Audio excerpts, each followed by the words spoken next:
Well, thank you. Thank you for everyone being here. We have a very full agenda today, so I'll make my comments relatively brief. I want to cover a couple things fairly quickly. One is the August 14th is the end of the federally declared emergency here in Flint, and I just want to make it clear that you should see no real difference in service on August 15th. We're going to continue the process we've been doing. We're going to keep going after that date.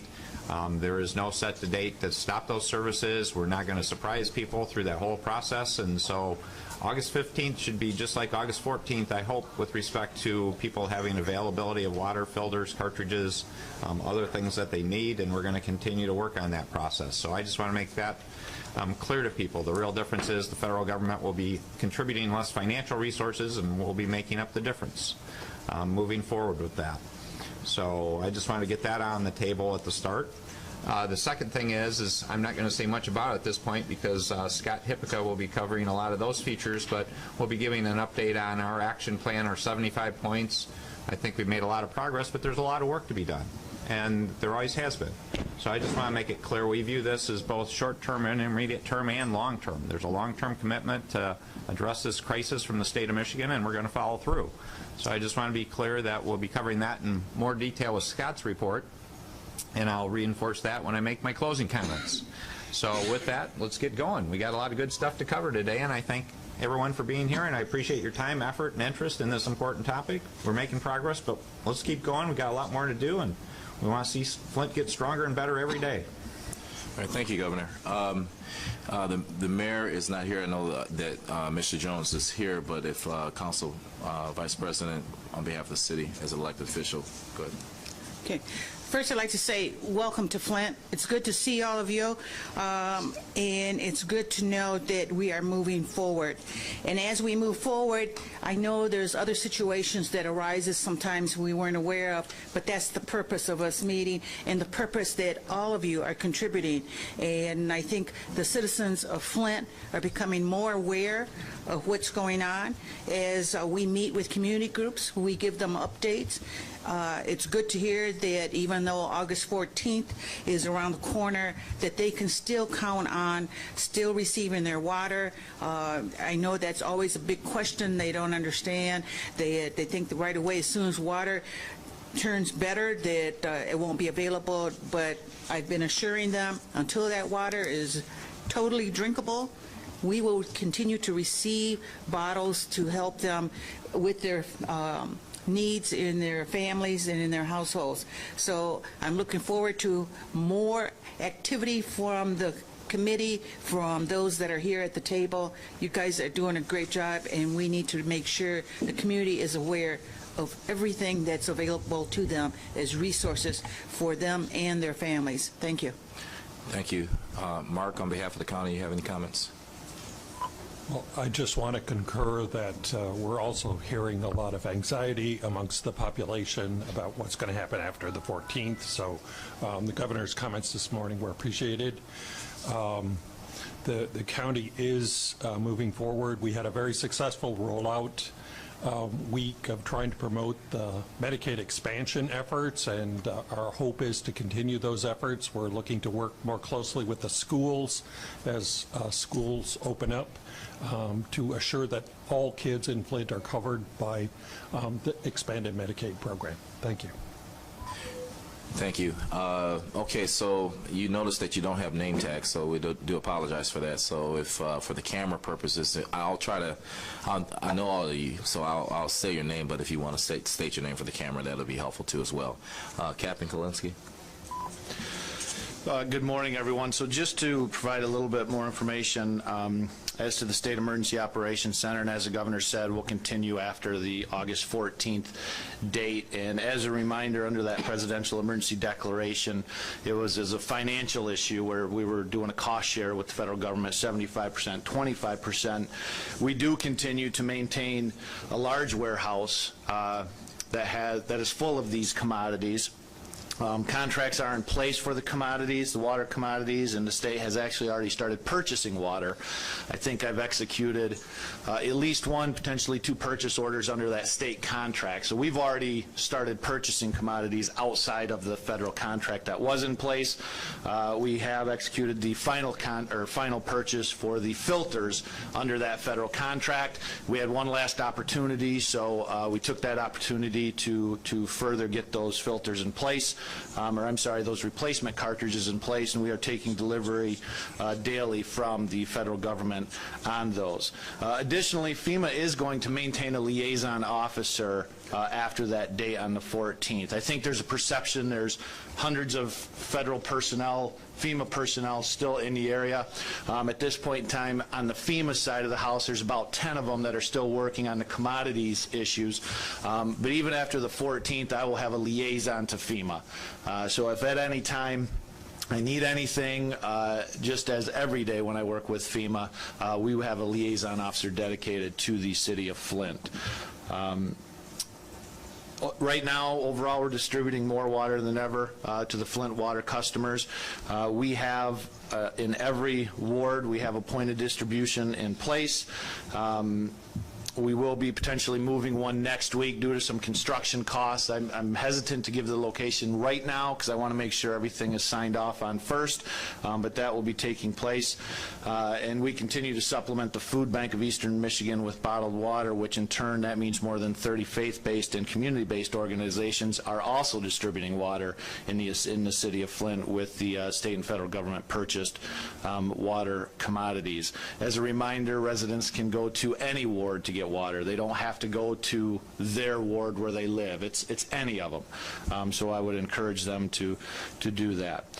And I believe that covers my update. And I'm sorry, the State Emergency Operations Center, we do still have personnel in the State Emergency Operations Center every day, ensuring that we have all the logistics in place and that we are continuing as we have been for some time. Thank you. Good. Any questions?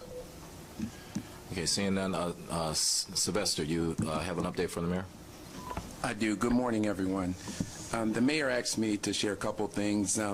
One, she did watch the press conference yesterday that was done by the team at Virginia Tech University, and she wanted everyone to know that while she's encouraged by the fact that the water, things are getting better, she continues to hear residents talk about anxiety associated with the current lead levels. The big question is always, when will we be able to drink from our tap without filters, without bottled water? And so the mayor did want everyone to know that she did watch that with a team of folk yesterday, including our water plant supervisor, Jolisa, as well as the city engineer. And so while very encouraged, also still experiencing lots of anxiety because residents are still raising lots of questions about when things will be better. Also, the mayor wanted everyone to know that on Wednesday, the RTAP did approve 3 vendors for service line replacement, and so we're excited about that, knowing that work will begin on the replacement of galvanized and lead service lines very soon. And so the mayor will be working closely with General McDaniels and his team to make sure that that goes forward, and looking forward to presenting the RFP for the next round for the Fast Start program. The other thing that was approved by the RTAP on Wednesday was the optimization for the water treatment plant. There were a lot of questions about when that would happen, and so we were able to get the RTAP to consider that on Wednesday, and so that optimization will go forward, and Jolisa will get additional support there at the water treatment plant to not only do an assessment and a gap analysis, but also to look at some training things. And then in the vein of training, I've had a number of conversations with Keith Cray and Bob Kaplan over the last week or two, and we're excited about the direction that we're moving in, which is to bring on training staff that will assist with creating an apprenticeship program for the water treatment plant that will not only create workers in the pipeline, but also will be able to provide the current water treatment plant staff with much needed training that will help them to operate the plant currently. And you'll hear more about that as we go forward with our presentation, but the mayor did want me to provide those updates. Thank you, Sylvester. Keith, the floor is yours. Thanks, and to Mr. Jones, thanks for your involvement and leadership in that training effort. We're making some real progress there, so thanks for your time on that. Thank you. And with your permission, Harvey, I'll ask Mr. Christian to talk about water quality. Go ahead. Good morning. I'm George Christian. I have several items to share this morning. First of all, the fourth round of the extended Sentinel program is underway. We're in the process right now of dropping off the bottles to the residents that are participating in this program, and we're going to be beginning sample pickup next Tuesday. And we're quite excited about this because the last round was the first round of the new monitoring period, and the results were very encouraging there. And with this being the other considerably hot month of the year, if we can get similar results, that'll definitely give us a very good opportunity to make a positive statement about the recovery of the system.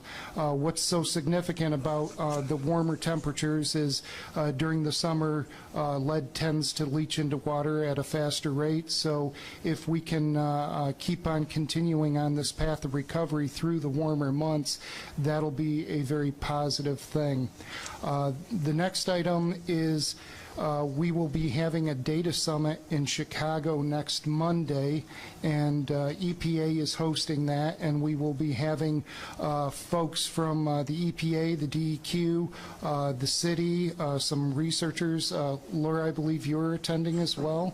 And so basically it's going to be a data sharing opportunity so that we can collectively have a evaluation of the system recovery. I would just like to now mention the residential testing program is still ongoing, and I want to take this opportunity to encourage residents to submit samples if you haven't done so already. We are trying to build a comprehensive database, and so the more people that participate in this program, the better. And then just finally, just a reminder that the high lead level response is also ongoing.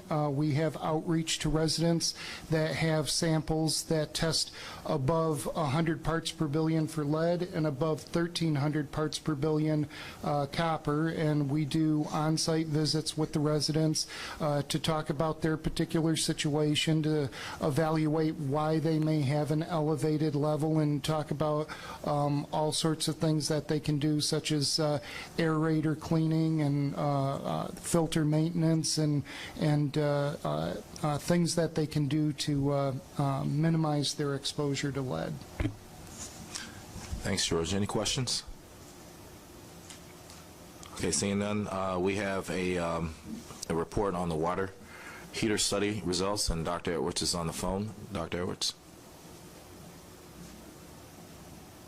Stacy might want to tell him he can go. Dr. Edwards, we're ready for you.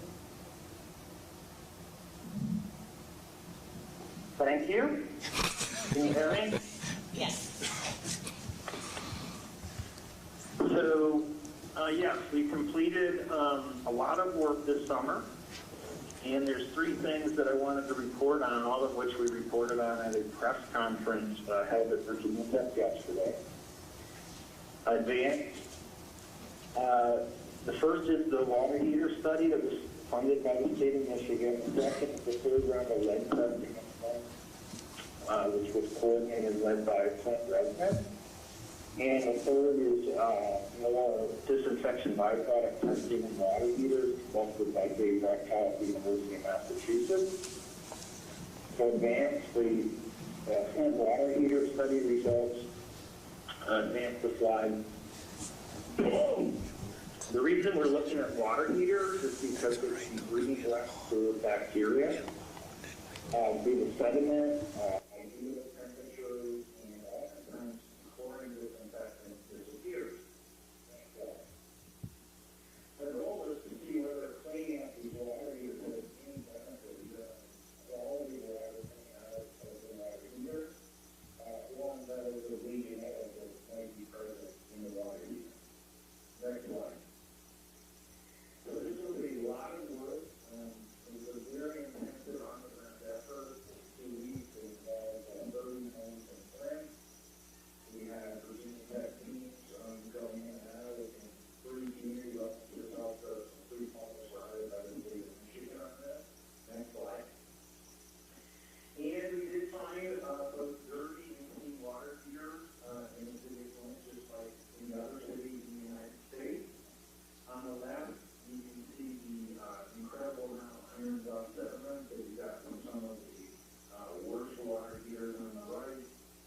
Okay, thank you, Dr. Edwards. Are there any questions? Yes. Mr. Jones, and then Council President, Vice President Van Buren. Yes, Dr. Edwards, my name is Vicki Van Buren. I'm with the Flint City Council. The questions I'm asking, though, is more as a resident and someone that has very limited knowledge of water heaters. First, with our current water heaters that we have in our homes, which I will call old water heaters, with the bad water that's been going through these heaters for at least a couple years, would that have decreased the effectiveness of what water heaters are to do? Because you said we're not getting as much chlorine as we should, possibility, there's have been lead issues, and also a chance for Legionella bacteria. The second part of that question is, if residents were to have new water heaters, would the results be different? Would there be an improvement in what you are looking for? Those are my questions. Thank you. Okay, excellent. And the simple answer to that question is there's nothing that has happened to those water heaters that affects any aspect of public health performance. Their ability to produce safe water for cooking or bathing or showering that we can find. The chlorine levels are high.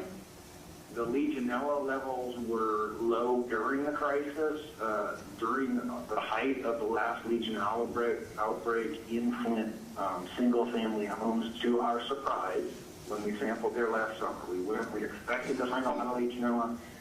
We did not find Legionella then. We did not find Legionella now at high levels. And there doesn't appear to be a pickup, if you will, of lead from the water heater sediment at present. And also, it's generally advised to people that, you should not be drinking hot water. Anyway, not just in Flint, but all around the U.S. So the key conclusion from our study is there is no public health concern relative to what happened in the past for these water heaters. On the other hand, it is possible that the water heaters were damaged and their lifetime was reduced by that time period on the Flint water. That's a separate question that we did not address. Anecdotally, quite a few residents did have to replace their water heaters during that time period. So that's more a question of, was the high corrosivity water kind of eating up water heaters or reducing their lifetime during that 15 months? We did not address that question in the study, but we looked specifically at the health concerns, and there does not appear to be any. Mr. Jones, I almost called you doctor. Thank you. Dr. Edwards, this is Sylvester Jones, City Administrator at the City of Flint. So I have a couple questions, and the first one, is there a link between the lead-contaminated water and the explosion of some of the hot water heaters? We did have a number of residents that come to the mayor's office during open office hours and talk about that their hot water heaters were in fact exploding, and so I need to understand that. And then the other thing, you mentioned that the water may have impacted the lifespan of some of the hot water heaters. Can you talk a little bit about how that water may have impacted the lifespan of some of the fixtures in the homes and how that might be contributing to the lead levels? Okay, could someone repeat those questions, because I couldn't hear it into the phone. So let me give it a try. I'll speak louder. Is that better? A little bit better, yeah. It's still hard, but go ahead. Okay, how about that, Dr. Edwards? Yeah, that's fine. Okay, so the first question is there a link between the lead-contaminated water and hot water heaters that were exploding? And then the second question is, you mentioned that the lead-contaminated lead-contaminated water may have impacted the lifespan of hot water heaters. My question is, could that water have also impacted the lifespan of fixtures in Flint homes? Okay. So the first question, there doesn't appear to be any link that we can find between the water heaters and any aspect of lead in water. There's no lead in the water heater, or it's a trivial amount. And we also didn't see evidence that this accumulated sediment, which there is. Just like other cities, people are not cleaning their water heaters out, even though manufacturers recommend that you do so every few months. No one does that. That's the reality in America. It's the reality in Flint. The fact that they haven't been cleaned does not appear to increase the lead in the water that goes through them on any kind of systematic basis. The second question relates to damage from corrosive water. And we simply did not study that. It is expected, it would be predicted that the corrosive water would have decreased the lifetime somewhat of the Flint water heaters. Fixtures, though, are much more corrosion resistant. So it would have decreased the lifetime of fixtures as well, but probably not significantly, because usually fixtures fail for reasons other than corrosion in general. A typical fixture in the United States only lasts for about 7 years before it's replaced. And when it's replaced, it's usually not because of corrosion. So, you know, there's no doubt that higher corrosion is bad, but is it significantly so? My gut says for fixtures, probably not. For water heaters, probably yes, but I have no data to support that. Are there any other questions? Jaleese, you're going to have to come up to one of the mics.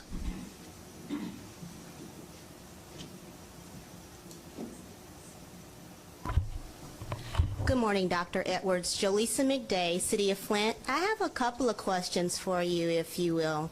I had a question. One of your students talked about flushing time. Could you share the amount of time that was used to flush the water heaters prior to the sampling? Okay, so this was discussed in our press conference, and this was a very, very intensive cleaning process if the heater was dirty. We actually removed a valve at the bottom of the heater so we could insert brushes into the heater and physically brush out accumulated rust. And in some homes, it took us 4 hours of cleaning before we left.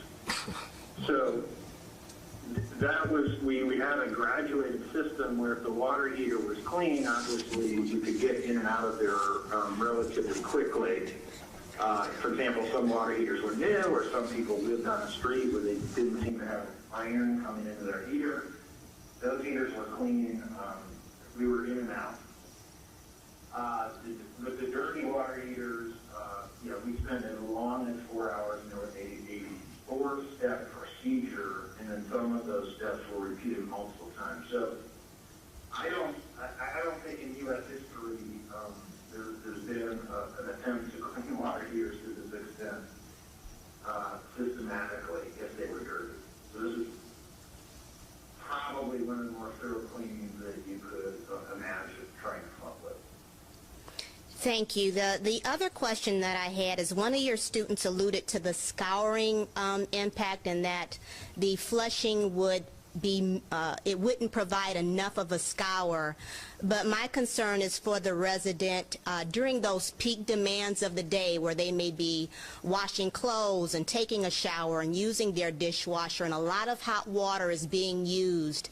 And so you know when you get into that shower and all of a sudden all the hot water is gone, and then you've got this influx of water in that water heater, and the temperature ramps. And I'm just wondering if maybe you propose to do more studies with the peak demands and how residents would be using it from day to day. That would actually be, I think, maybe more appropriate and really an interesting study to look at. That's a possibility. We could actually go back to these water heaters and do a resampling. This result was obtained after 1 week. Of course, the Legionella levels are low regardless. I mean, so it's not going to be a Legionella issue. I don't think we're going to see higher lead or other contaminants. Just how these heaters are designed. Once sediment sinks to the bottom, it doesn't really get stirred up, given the hydraulics of how the water heater is designed. It pretty much sinks to the bottom and it stays there. But that is something we could do if people wanted to fund a follow-up study.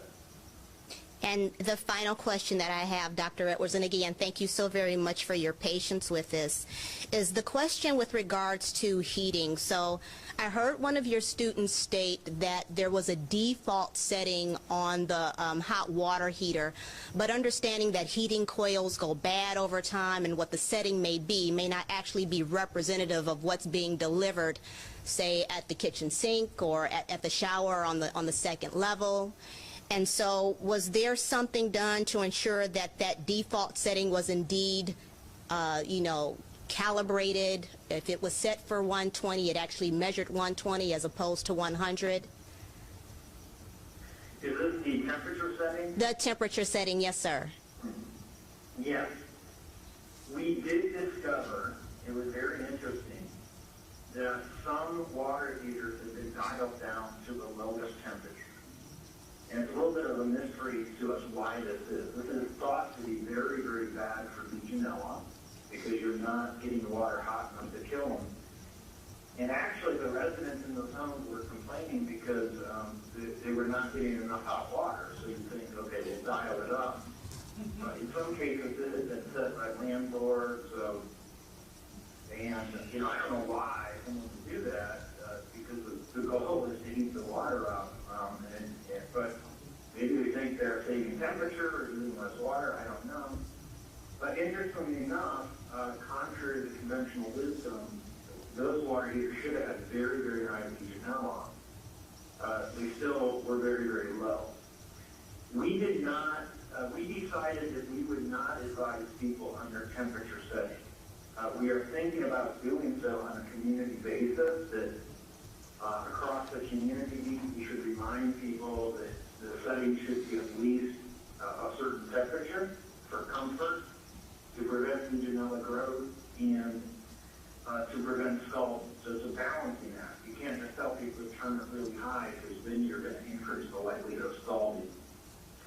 But that's the next phase of advice that we hope to give across the community, rather than to the select group of people, the 30 houses that we visited, 31 houses. Do we know that those temperatures that the hot water heaters were set at, do we know that those were actually true? Could someone repeat that a little closer to the phone, please? Were the temperatures of the hot water heaters, were those settings actually true? If I set it to 120 degrees, do we know that it was actually 120 as opposed to 110 or 100? I see. Okay. Yeah, thank you. So, no, the answer is some of them do not have temperature markings on the setting. It will just say low, medium, hot, for example. Others have a temperature set point, and in general, the temperature we find is lower than the set point. So you can't fully trust the set point. And someone from a manufacturer actually told me that they do that on purpose. They make sure that the set point, if it says 120, will never be above 120. They like to err on the side of being cooler because they don't want to get sued for scalding. So because of the past lawsuits over scalding, the actual setting on the water heater is often higher than the actual temperature. Yeah, that's something we'll have to figure out how to address that if we ever do give advice to the community. Council President, Vice President Van Buren. Yes, a question I have, Dr. Edwards, when you were talking about the low temperatures on water heaters, I think that may be one for economical reasons to reduce the charges that people receive on electricity through the Consumer Powers Company.